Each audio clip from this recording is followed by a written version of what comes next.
Let us see the next part of this 7th lesson, probiotics. These are all milk products. हे सुद्धा काय आहेत, एक प्रकारचे प्रोबायोटिक्स म्हणजे मिल्कचे प्रोडक्ट्सच आहेत, बट कंटेन ॲक्टिव्ह बॅक्टेरिया. मात्र त्याच्यामध्ये काय असतात, ॲक्टिव्ह बॅक्टेरिया म्हणजे क्रियाशील जीवाणू त्याच्यामध्ये असतात. For example lactobacillus acidophilus, lactobacillus casei, bifidobacterium bifidum etcetera यासारखे ॲक्टिव्ह बॅक्टेरिया प्रोबायोटिक्समध्ये असतात.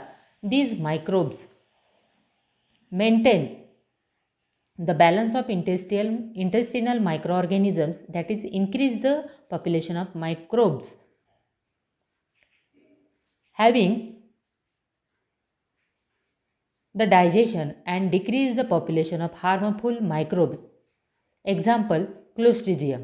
आता या ठिकाणी काय केलं जातं तर यामध्ये हे जे मायक्रो ऑर्गॅनिझम्स आहेत, हे मायक्रो ऑर्गॅनिझम्स यूज करून काय केले जातात, हे प्रोबायोटिक्स प्रोड्यूस केले जातात. आणि दीज मायक्रोब्स काय करतात याच्यामध्ये ॲड केलेले, तर ते maintain the balance of intestinal micro organisms. आपल्या इंटेस्टाईनमध्ये आतड्यामध्ये मायक्रो ऑर्गॅनिझम्स हे असतात आणि त्या मायक्रो ऑर्गॅनिझम्सचं फंक्शन काय असतं तर they are useful for digestion, पचनाच्या क्रियेसाठी उपयुक्त असतात. That is increase the population of microbes helping the digestion.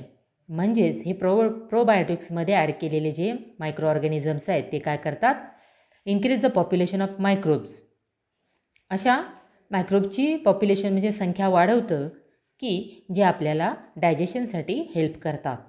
And decrease the population of harmful microbes. आणि आपल्या इंटेस्टाईनमध्ये असलेले इतर जे हार्मफुल मायक्रोब्स आहेत त्यांची पॉप्युलेशन संख्या डिक्रीज म्हणजे कमी करण्याचं काम करतात. फॉर एक्झाम्पल क्लोस्ट्रिडियम हे जे मायक्रोब्स आहेत हे आपल्याला हार्मफुल आहेत. Probiotic products are available in various forms. आता हे प्रोबायोटिक प्रोडक्ट्स जे आहेत त्याच्या ॲडव्हर्टाईज देखील टी व्हीला आपण जास्त प्रमाणामध्ये अलीकडं बघतो. त्यांना फार महत्त्व प्राप्त झालेलं आहे अलीकडच्या काळामध्ये. कोणकोणते आहेत ते प्रोबायोटिक्स? योगर्ट आहे, त्याच्यामध्ये केफीर आहे. केफीर म्हणजे काय तुम्हाला सांगितलेले, शेळीच्या दुधापासून तयार केलेला हा पदार्थ असतो. Sauerkraut means pickle of cabbage, कोबीचं लोणचं त्याच्यामध्ये. Dark chocolates, miso soup, pickles, oils, corn syrup यासारखे पदार्थ तर आहेत याच्यामध्ये. हे प्रोबायोटिक्स म्हणून ओळखले जातात. त्याचबरोबर आर्टिफिशियल स्वीटनर्स, कृत्रिम गोडी आणणारे काही पदार्थ आहेत. त्याच्यानंतर मायक्रो अल्गी म्हणजे सूक्ष्म अल्गी म्हणजे शैवाल आलं त्याच्यामध्ये. मग याच्यामध्ये कंसामध्ये विचारली बघा कोणकोणती दिलेली आहेत, प्रश्न विचारला जाऊ शकतो आपल्याला. सी फूड, त्याला सी फूड म्हटलं जातं, समुद्र अन्न किंवा सागरी अन्न. लाईक स्पिरुलिना, त्याच्यामध्ये स्पिरुलिना एक आहे, क्लोरेला एक आहे आणि ब्ल्यू ग्रीन अल्गी म्हणजे नीलहरित शैवाल इत्यादींचा समावेश या मायक्रो अल्गीमध्ये होतो.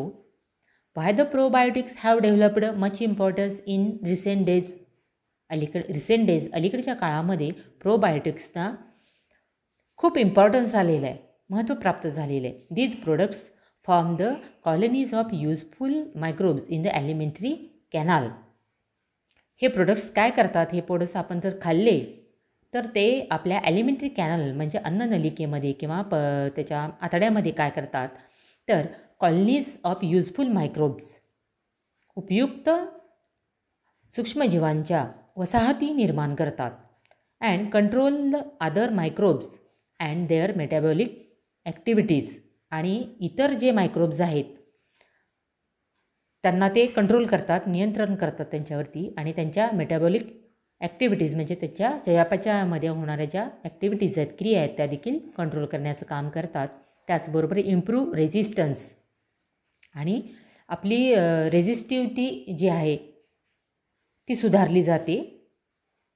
And lower the ill effects of harmful substances formed during metabolic activities. आणि चयापचय होत असताना किंवा डायजेशनची प्रक्रिया होत असताना त्याच्यामध्ये काही हार्मफुल सबस्टन्सेस जे तयार होतात हे हार्मफुल सबस्टन्सेस जे आहेत त्यांचा जो इफेक्ट म्हणजे दुष्परिणाम होतो तो देखील हे प्रोबायोटिक्स काय करतात, लोअर करतात म्हणजे कमी करतात. Useful microbes become inactive due to antibiotics. आता बऱ्याच वेळेला आपण व्हेन वी फॉल इल, आपण जेव्हा आजारी पडतो त्यावेळेला साहजिकच आपल्याला डॉक्टर जी मेडिसिन्स देतात ती बऱ्यापैकी अँटीबायोटिक्स असतात, प्रतिजैविक त्याला म्हटलं जातं. आणि ही अँटीबायोटिक्स आपण खाल्ल्यामुळं काय होतं, बहुतांशी आपल्या बॉडीमध्ये असणारे, इंटेस्टाईनमध्ये असणारे जे मायक्रोब्स आहेत, युजफुल जे आहेत ते काय होतात, इनॲक्टिव्ह होतात म्हणजे अकार्यक्षम होतात. मग probiotics makes them active again. आणि जर त्या काळात आपण प्रोबायोटिक्स वापरले वर दिलेले, मग कोणतेही असू देत, अगदी बटरमिल्क असू देत किंवा योगर्ट असू देत, हे जरी आपण आपल्या फूडमध्ये जर यूज केला त्याचा, तर त्यामुळे देखील हे मायक्रोब जे आहेत इनॲक्टिव्ह झालेले ते पुन्हा काय होतात, बिकम ॲक्टिव्ह अगेन, प्रत्येक कार्यक्षम होतात. Nowadays probiotics are use for treatment of diarrhoea. आता हे प्रोबायोटिक्स जे आहेत ते कशासाठी वापरले जातात अलीकडं, डायरिया म्हणजे अतिसाराच्या ट्रीटमेंटवरती वापरले जातात. आता डायरियामध्ये काय होतं, मोठ्या प्रमाणावरती जुलाब होतात, बरोबर आहे. आणि त्याच्यातून काय होतं, वॉटर जे कंटेंट आहे आपल्या बॉडीमधली, वॉटर कंटेंट काय होते, निघून जाते. आणि त्या वॉटर कंटेंटबरोबर आपल्या इंटेस्टाईनमध्ये असणारे, ॲलिमेंटरी कॅनलमध्ये असणारे जे काही युजफुल मायक्रोब्स जे आहेत ते मायक्रोब्स देखील काय होतात, त्या वॉटर कंटेंटबरोबर ती बॉडीमधून निघून जातात. आणि त्यामुळं प्रोबायोटिक्सचा वापर डायरियाच्या ट्रीटमेंटवर देखील केला जातो. And other use is treatment of poultry also. पोल्ट्रीमध्ये सुद्धा, आता पोल्ट्री माहिती आहे, पोल्ट्रीमध्ये काय केलं जातं, कोंबड्या पाळल्या जातात, त्यांच्यावरती देखील ट्रीटमेंट करण्यासाठी हे प्रोबायोटिक्स काय केले जातात, या ठिकाणी वापरले जातात. या ठिकाणी प्रोबायोटिक्स मधले जे बॅक्टेरिया आहेत हे या ठिकाणी आपल्याला दाखवलेले आहेत, ऑर्गॅनिझम्स. नाव see the next product, that is bread. Different types of breads are produced from the flours of cereals. आता विविध प्रकारचे ब्रेड्स आर मार्केटमध्ये मिळतात. कशापासून प्रोड्यूस केले जातात, तर फ्लोअर ऑफ सिरियल्स, तृणधान्य जी आहेत, मग व्हीट असेल किंवा अदर काय मैदा वगैरे असेल, तर यांच्यापासून ते काय केले जातात, तयार केले, त्यांच्या पिठापासून तयार केले जातात. पहिल्यांदा काय केलं जातं, डफ इज फॉर्म्ड. डफ मीन्स त्या फ्लोअर जे आहे, पीठ आहे, त्याचा पहिल्यांदा डफ म्हणजे गोळा तयार केला जातो. मग हा डफ कसा फॉर्म केला जातो, बाय मिक्सिंग बेकर्स ईस्ट. त्याच्यामध्ये बेकर्स ईस्ट, ईस्ट हा म्हणजे किण्व त्याला म्हटलं जातं. फर्मेंटेशनची जी क्रिया घडवून आणतं हे काम ईस्ट करतं. या ठिकाणी बेकर्स ईस्ट म्हणून कुणाचा वापर केला जातो, तर सॅक्रोमायसिस सिरिविसी हे नाव देखील तुम्ही या ठिकाणी येणारी जी मायक्रो ऑर्गॅनिझमचे आहेत ते अगदी स्पेलिंगसहित काय करायचे आहेत, लक्षात ठेवायचे आहेत. म्हणजे बेकर्स ईस्ट, सॅक्रोमायसिस सेरिविसी. त्याच्यानंतर water, salt and other necessary materials with floor. म्हणजे तो डफ तयार केला जाता असताना त्याच्यामध्ये हे ईस्ट घातलं जातं, वॉटर घातलं जातं, सॉल्ट आणि अदर नेसेसरी मटेरियल्स त्याच्यामध्ये ॲड केली जातात. आणि याच्यामध्ये घातलेलं जे ईस्ट आहे, due to fermentation of carbohydrates. आता ईस्टमुळं काय होतं, due to fermentation of carbohydrates by yeast, ईस्टमुळं कार्बोहायड्रेट्सचं फर्मेंटेशन होतं, किण्वन घडवून येतं आणि त्यातून sugar is converted into carbon dioxide and ethanol. मग या फर्मेंटेशनच्या क्रियेतून कार्बोहायड्रेट्सचं फर्मेंटेशन झाल्यामुळे या ठिकाणी काय होतं की शुगर जी आहे ती कन्व्हर्टेड कशामध्ये कन्व्हर्ट केली जाते, रूपांतरित केली जाते, तर कार्बन डायऑक्साईड गॅसमध्ये कन्व्हर्ट केली जाते आणि त्याचबरोबर इथेनॉलमध्ये कन्व्हर्ट केली जाते. आता याच्यामध्ये dough rises up due to carbon dioxide and bread becomes spongy. याच्यामध्ये या क्रियेमध्ये हा कार्बन डायऑक्साईड जो तयार झालेला गॅस, त्यामुळं काय होतो, साहजिकच जो डफ तयार झाला आहे, पिठाचा गोळा तयार झालेला आहे, तो काय होतो, रायझेस अप म्हणजे फुगतो आणि ब्रेड बिकम्स स्पॉन्जी. आणि ब्रेड कसा होतो, अगदी स्पॉन्जी म्हणजे जाळीदार असा होतो. Compressed east is used in commercial bakery industry. आता याच्यामध्ये व्यावसायिकरित्या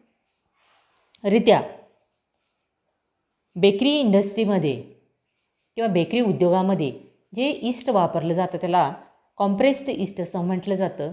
कॉम्प्रेस केलेलं म्हणजे असं संकुचित केलेलं, कॉम्प्रेस केलेलं. It is available in dry granular form for domestic use. आणि हे ईस्ट जे आहे ते आपल्याला डोमेस्टिक यूज म्हणजे घरगुती वापरासाठी कशा स्वरूपात असतं तर अवेलेबल इन ड्राय, कोरड आणि ग्रॅन्युलर फॉर्ममध्ये म्हणजे असं दाणेदार स्वरूपामध्ये उपलब्ध असतं. East produced for commercial use contains various useful contents. आता या ठिकाणी जे ईस्ट वापरलं जातं हे ईस्ट त्याच्यामध्ये कोणत्या कंटेंट्स असतात बघा. त्याच्यामध्ये लाईक कार्बोहायड्रेट्स असतात, फॅट्स असतात, प्रोटीन्स असतात, various vitamins also present there and minerals also present. आता these factors carbohydrates, fats, proteins, vitamins, minerals we get from our daily food. These are present in this bread due to the yeast. Due to this bread and other products produced with the help of yeast become nutritive. आणि त्यामुळे काय होतं की या ठिकाणी east वापरून किंवा ईस्टच्या हेल्पनी तयार केलेले जे काही ब्रेड असतील किंवा इतर जे प्रोडक्ट्स आहेत त्या प्रोडक्ट्स कसे होतात ते बिकम न्यूट्रिटिव्ह म्हणजे पोषक असतात खाण्यासाठी. Ingredients like vinegar, soya sauce and monosodium glutamate that is Ajinomoto. Monosodium glutamate means Ajinomoto that are use in presently popular Chinese food are produced by microbial fermentation. आता ब्रेडबरोबरच आणखीन आपल्याला माहिती असलेले जे काही पदार्थ आहेत त्याच्यामध्ये व्हिनेगर आहे, सोया सॉस आहे, त्याच्यामध्ये मोनोसोडियम ग्लुटामेट म्हणजे अजिनोमोटो आहे.